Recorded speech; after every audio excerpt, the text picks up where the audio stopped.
आज हम पढ़ने वाले हैं about soaps and detergents. How do these soaps or detergents clean the dirt on the cloth? Soaps are basically the sodium or potassium salts of long chain carboxylic acids. सिर्फ soap को dirt वाले कपड़े के ऊपर डाल देने से कपड़ा नहीं साफ होगा. Why? Because we have to agitate the cloth as well. हमें क्लॉथ को रब करना पड़ेगा या फिर वॉशिंग मशीन में डालना पड़ेगा. Hello everyone, I welcome you all to this interesting session of learning chemistry with me. आज हम पढ़ने वाले हैं about soaps and detergents. यूं तो हम अपनी लाइफ में रोज ही soaps और detergents को यूज करते हैं.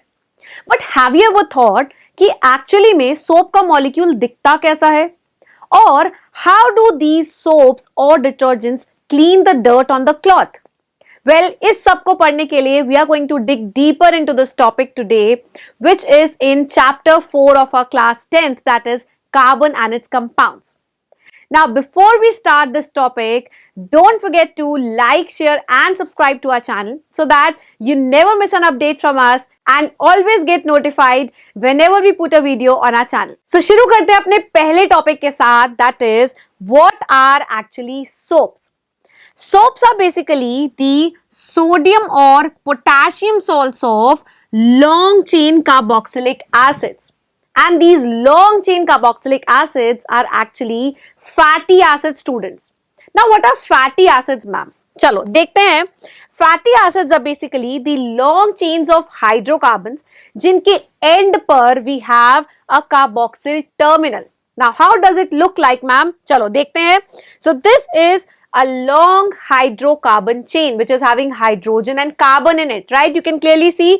और इसके end पे हम देख सकते हैं we have a carboxylic terminal, right? We have COOH group. Now, ma'am ये तो soaps नहीं होते हैं. Yes, I know. So, soaps are basically the salts of fatty acids.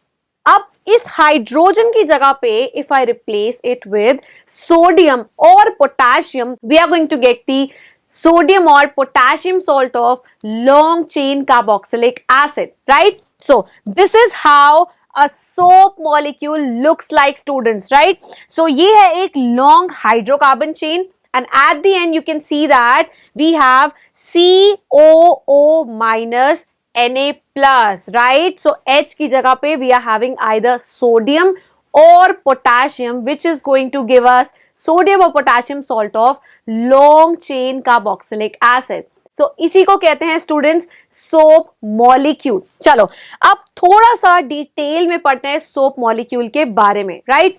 So this is the condensed formula of a soap molecule. That means जो हमने लंबी सी chain बनाई थी, we wrote a long hydrocarbon chain, हमने उसे लिख दिया है C17H35 COO minus Na+. So as you can clearly see that it has two parts, right? इसके दो पार्ट्स बन रहे हैं. On the right hand side you can see that it has plus and minus charges. अब ये plus और minus are indicating the different polarities, right students? दो different charges हैं हमारे पास and that is why इस right part को हम बोलते हैं polar end, right? और अगर मैं बात करूं लेफ्ट पार्ट की students, this will be called the non polar end of the soap molecule. Why?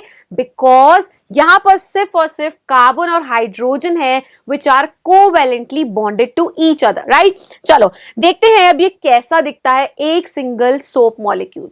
ये सिंगल सोप मॉलिक्यूल का स्ट्रक्चर जो हमने बनाया है इसे हम टैडपोल स्ट्रक्चर भी कहते हैं. It is looking like a tadpole जिसके पास एक लंबी सी पूंछ है which is called the tail and it is having a head, right? So इस टैडपोल के दो पार्ट्स हुए. अब ये जो टैडपोल का हेड है, you can clearly see that it is having plus and minus charges. अगर इसके पास प्लस और माइनस चार्जेस है, that is why we are going to call it the ionic end of that soap molecule, because we have negative radical as well as the positive radical. You can clearly see. अगर हम बात करें tail की, you can clearly see that we have a long hydrocarbon chain of C17H35. So it is the covalently bonded hydrogen and carbon, right? So इसीलिए हम इसे बोल रहे हैं hydrocarbon chain और I can call it hydrocarbon tail as well, right? Okay. अब हम अगर इस सोप को वाटर में डिसॉल्व करते हैं तब क्या होगा? अब हमें पता चल चुका है कि इट हैज टू एंड्स. जो आयोनिक एंड है students, it will be soluble in water. You all know that thumb rule. What is that thumb rule? That is like dissolves like. हम जैसे होते हैं हमें वैसे ही दोस्त पसंद आते हैं, राइट? तो जो भी आयोनिक एंड होगा सोप मॉलिक्यूल का, that will be soluble in a polar solvent, right? And that is water. So water में ionic end soluble होगा, but it is insoluble in oil. Why ma'am? Because oil तो covalent होता है, right? चलो next देखते हैं तेल का क्या होगा. जो सोप मॉलिक्यूल की तेल है that will be insoluble in water because water is polar solvent. लेकिन ये जो तेल है that is non polar in nature. तो नॉन पोलर और पोलर का कोई भी दोस्ती नहीं है, राइट? तो लाइक और लाइक ही डिसॉल्व करते हैं. That is why it is soluble in oil. तो तेल भी non polar and oil is also non polar in nature. तो like dissolves like. Okay, moving on ahead, we call this head of the tadpole as hydrophilic head. Hydro means water and philic means loving. So इसका जो head है that loves water. That means it attracts water. It gets attracted towards water. If I talk about the tail, it is hydrophobic in nature. It is water repelling. Water से दूर भागता है या फिर water से डरता है. That means it has phobia of water. So we call it the hydrophobic tail. Now that we have studied so much about the soap molecule, हम देखते हैं कि detergents actually में कैसे different हैं soap से. So detergents are basically the sodium salts of long chain benzene sulfonic acid or ammonium salt of chloride or bromide ion. Actually में ये दिखते कैसे है? Let us see with the help of its structure. तो हमारे पास एक लंबी सी हाइड्रोकार्बन की चेन है जैसे कि सोप में हुआ करती थी. But in case of soap we had sodium और potassium salt of carboxylic acid, right? वहां पे COOH में से H को हटाकर we had replaced it with sodium और पोटेशियम. यहां पर डिटर्जेंट्स में हमारे पास एक लंबी सी हाइड्रोकार्बन चेन है and we are having benzene. You can clearly see a benzene. We have sodium salt of benzene sulfonic acid. Sulfonic acid के केस में क्या होगा? We have SO3H group, right? Soaps में था COOH जहां पे कि H को हटा के हमने सोडियम या पोटेशियम लगाया. इन case of detergents we have SO3H और H की जगह पे हमारे पास सोडियम होगा जिससे कि सॉल्ट बन जाएगा, right? So this is the long chain of benzene sulfonic acid. You can clearly see on the board, or we can say detergents can be ammonium salt with chloride or bromide ion. This is ammonium ion, students, right? इसके अंदर हमने NH4 plus which is an ammonium ion, उसके अंदर हमने सभी hydrogen को हटा के यहाँ पे हाइड्रोकार्बन लगा दिया, right? You can clearly C. So this is ammonium salt जिसके पीछे या तो ब्रोमाइड आयन हो सकता है या फिर क्लोराइड आयन हो सकता है. तो आई होप कि तुम्हें डिटर्जेंट्स और सोप्स के बीच का बेसिक डिफरेंस तो पता चल गया है. चलो let us move ahead and see how do the soaps and detergents actually clean the dirt from the cloth. Okay, so we will understand it step by step. सबसे पहले हम एग्जाम्पल लेते हैं एक सोप मॉलिक्यूल का. अभी हमने पढ़ा कि जो सोप मॉलिक्यूल होता है उसके टू पार्ट्स हैं. We have hydrophilic head which is water loving, पानी से प्यार करता है, and we have hydrophobic tail, मतलब उसे पानी से डर लगता है. It has phobia from the water because it is covalent in nature, right? चलो अब देखते हैं जब भी हम सोप को वाटर में डिसॉल्व कर देते हैं तब क्या होता है. तो ये जो बहुत सारे सोप के मॉलिक्यूल्स हैं दे विल फॉर्म माइसेल्स. अब ये माइसेल्स क्या होते हैं ma'am? Let us see what is actually a micelle. Micelle is basically a cluster, बहुत सारे सोप मॉलिक्यूल्स का ग्रुप है, right? Which is surrounding this oil और dirt. So you can clearly see students, अगर मैं बात करूं इस माइसेल की which is a cluster of the soap molecules, you can clearly see कि जो हेड्स हैं हमारे पास, these are the heads of soap molecules, right तो बहुत सारे सोप मॉलिक्यूल्स हैं और इन सभी सोप मॉलिक्यूल्स के जो हेड्स हैं वो आउटवर्ड्स पॉइंट कर रहे हैं, बाहर की तरफ पॉइंट कर रहे हैं जहां पर पानी है। बट जो भी इसके टेल्स हैं, you can clearly see the tails, long covalent tails which are hydrophobic, वो सब के सब पानी से दूर भाग रहे हैं। दे आर पॉइंटिंग इनवर्ड्स, कहां की तरफ? They are pointing inwards towards oil और डर्ट, बिकॉज जो ऑयल और डर्ट है वो उनके दोस्त हैं, बिकॉज ऑयल और डर्ट भी कैसे हैं? They are also covalent and these tails are also covalent. तो ये जो पूरा क्लस्टर है सोप मॉलिक्यूल्स का, इसको हम बोल रहे हैं माइसेल, राइट। और सोप सोल्यूशन में बहुत सारे माइसेल्स बन जाते हैं whenever we dissolve soap in the water. चलो नाउ लेट अस सी, ये माइसेल जब क्लॉथ पे डर्ट को स्पॉट करते हैं तब होता क्या है? The water hating tails attach to the oil और ग्रीस, जो कि हमने पिछले स्ट्रक्चर में देखा, such that the dirt is collected in the centre of the micelle. चलो देखते हैं, you can clearly see on the board students कि जो सिंगल सोप का मॉलिक्यूल था which I called a tadpole structure, उनमें से सभी के सभी टैडपोल लाइक स्ट्रक्चर्स एक क्लस्टर बना रहे हैं, they are forming a group, right. और इस ग्रुप को क्या बोल रहे हैं हम लोग? माइसेल। तो ये जो माइसेल बन रहा है ये चारों तरफ से डर्ट को क्या कर रहा है? घेर रहा है, राइट। और जब ये माइसेल चारों तरफ से डर्ट को घेर लेगा, ये कोशिश करेगा कि जो डर्ट का ग्रिप है विद द क्लॉथ वो थोड़ा सा लूज हो जाए। But this is not enough. सिर्फ सोप को डर्ट वाले कपड़े के ऊपर डाल देने से कपड़ा नहीं साफ होगा। Why? Because we have to agitate the cloth as well. हमें क्लॉथ को रब करना पड़ेगा या फिर वॉशिंग मशीन में डालना पड़ेगा।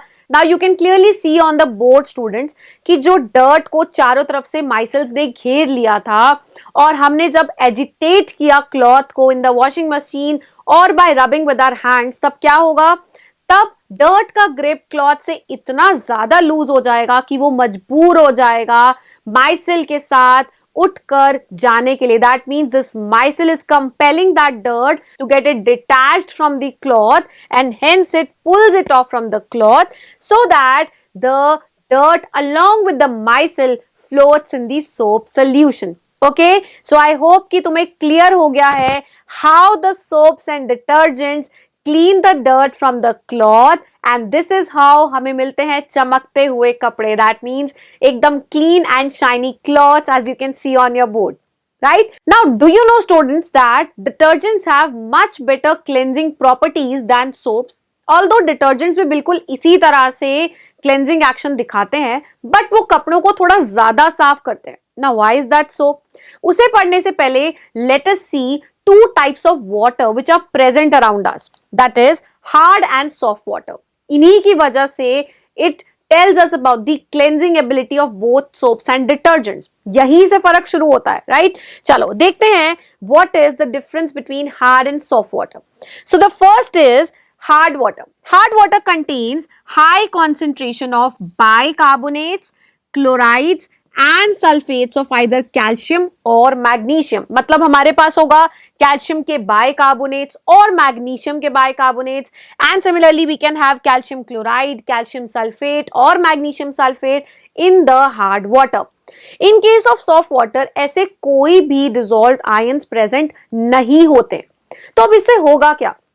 इससे होगा ये कि जब हम हार्ड और सॉफ्ट वाटर में एक एक ड्रॉप सोप का डालेंगे तो हम देखेंगे as you can see on your board as well students कि हार्ड वाटर के केस में ज्यादा लैदर नहीं बनी. What is leather? लैदर का मतलब झाग. सो यू कैन क्लियरली सी कि जो झाग थी वो बहुत ज्यादा नहीं बनी इन case of hard water, right. But जब हमने सोप को सॉफ्ट वाटर में डिसॉल्व किया you can clearly see on the board students कि बहुत सारी झाग बन रही है. Why? Now why is that so? इसलिए because जो भी ions hard water के अंदर present है they are reacting with the soap molecules. soap के molecules को busy कर दिया to form PPT, precipitate बना रहे हैं. We'll dig deeper into this topic in just few minutes जब हम detergents के बारे में पढ़ेंगे, right? But in case of soft water ऐसे कोई भी ions present नहीं है. That means soap free है to form the lather.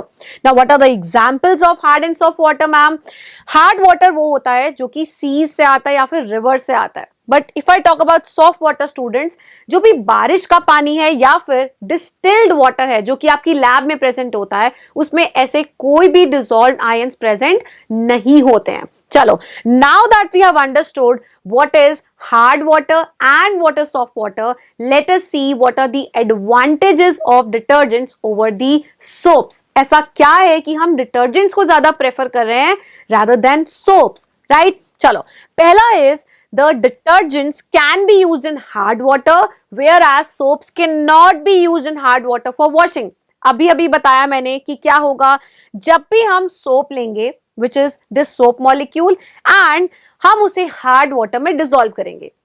अब हार्ड वाटर के अंदर बहुत सारे डिसॉल्व्ड आयंस होते हैं. फॉर एग्जांपल, अगर मैं कैल्शियम क्लोराइड ले लूं which has come from the hard water, तो हमें क्या मिलेगा? This calcium ion will react with the soap molecule और हमारे पास क्या बन जाएगा? We are going to get calcium stearate students. This is the compound, right? इस रिएक्शन को याद नहीं करना है, but you have to understand the essence कि क्यों हम सोप्स को हार्ड वाटर में नहीं यूज कर रहे हैं. बिकॉज हार्ड वाटर के अंदर जितने भी आयंस है वो सोप के साथ रिएक्ट करके एक व्हाइट कलर की पीपीटी बना रहा है. What is PPT? That is the precipitate जो कि पानी में डिसॉल्व नहीं होता है, right? And this insoluble substance is called scum, right? इसको हम बोल रहे हैं scum.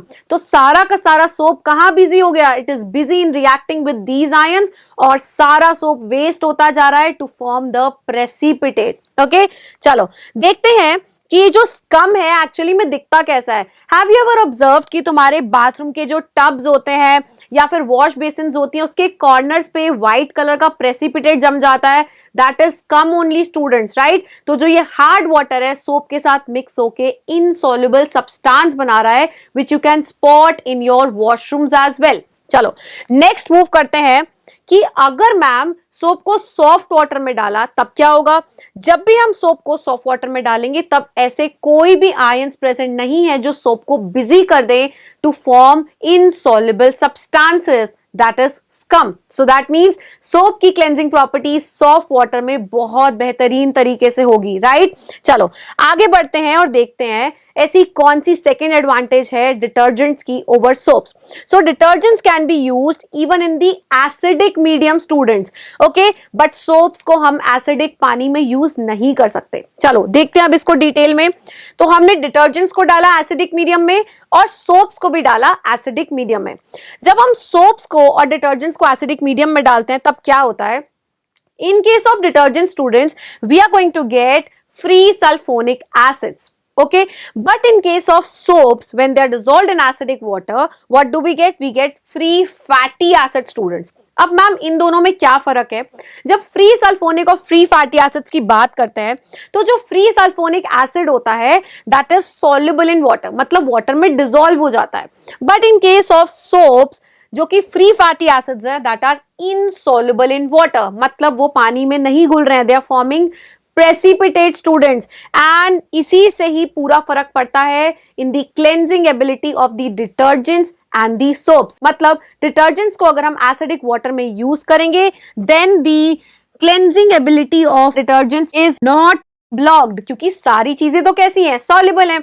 But if I talk about soaps तो जो प्रॉपर्टी है क्लेंजिंग प्रॉपर्टी ऑफ सोप्स है दैट इज ब्लॉक्ड, क्योंकि सारा का सारा सोप तो बिजी हो गया है in order to react with the ions present in the acidic medium, okay? और वो कैसे compounds बना रहा है? It is forming insoluble compound जो कि उसकी cleansing property में hindrance create कर रहा है, okay? चलो last two benefits देख लेते हैं या फिर advantages देख लेते हैं detergents के over soaps. That is the cleansing property of the detergents is much higher than those of the soaps. In general अगर हम बात करें तो detergents का थोड़ा ज्यादा बेहतर cleansing action होता है. And last but not the least, we have that detergents जो होते हैं in general are more soluble in water. पानी में थोड़ा जल्दी घुल जाते हैं in comparison to soaps. Hence the lather जो झाग produce हो रही है that is produced more easily than the soaps. तो सोप को भी पानी में डाला और डिटर्जेंट्स को भी, तो डिटर्जेंट्स के केस में हमें लैदर ज्यादा मिल रही है. ओके, चलो, now that we have learned the advantages of the detergents over soaps, let us see the disadvantages of the detergents. Right, कुछ तो बुराई इसमें भी होगी. चलो देखते हैं. Detergents are not easily biodegradable students. मतलब वो कैसे होते हैं? They are non biodegradable. Okay, and the second disadvantage of detergents is that detergents have branched hydrocarbon chains, and due to this they cause soil and water pollution. Environment friendly नहीं है, they are causing a lot of water pollution as well as soil pollution. Right, so I hope तुम्हें समझ में आ गया है कि क्या क्या बेनिफिट्स हैं डिटर्जेंट्स के ओवर सोप्स और ऐसी कौन से डिसएडवांटेजेस हैं डिटर्जेंट्स के in comparison to the soaps. Last but not the least, let us see one question. तुम्हारे लिए क्विज है. जाते जाते प्लीज क्विकली टेल मी कि तुम्हें कितना समझ में आया. Let us see one important question जो कि बोर्ड्स में बहुत बार आ चुका है. It has been repeated multiple times. So the question is stating why soaps are not effective cleaning agents in case of hard water. अभी अभी हमने पढ़ा स्टूडेंट्स कि हार्ड वाटर के अंदर क्या प्रेजेंट होता है. Hard water contains calcium and magnesium ions के bicarbonates, sulphates as well as chlorides. तो ये सभी के सभी सोप मॉलिक्यूल के साथ क्या कर लेते हैं? They react with the soap molecule, and on reacting with the soap molecule they form what? They form scum students. Right, जो स्कम होता है वो इनसॉल्युबल होता है. इसका मतलब सारा का सारा सोप तो वेस्ट होता जा रहा है to form that insoluble compound. और हम इस वेस्टेज को बचाने के लिए क्या करेंगे? We will not use soap in hard water, we will use detergents, because detergents को या तो सॉफ्ट वाटर में करें या फिर हार्ड वाटर में करें, दोनों केसेस में we are not going to get scum. Insoluble precipitate नहीं मिलेगा हमें. That is why we prefer detergents over soaps. So I hope that you've understood all the things related to soaps and detergents, the cleansing property of soaps and detergents, the structure of soaps and detergents very clearly, students. I hope you enjoyed watching this video. Thank you.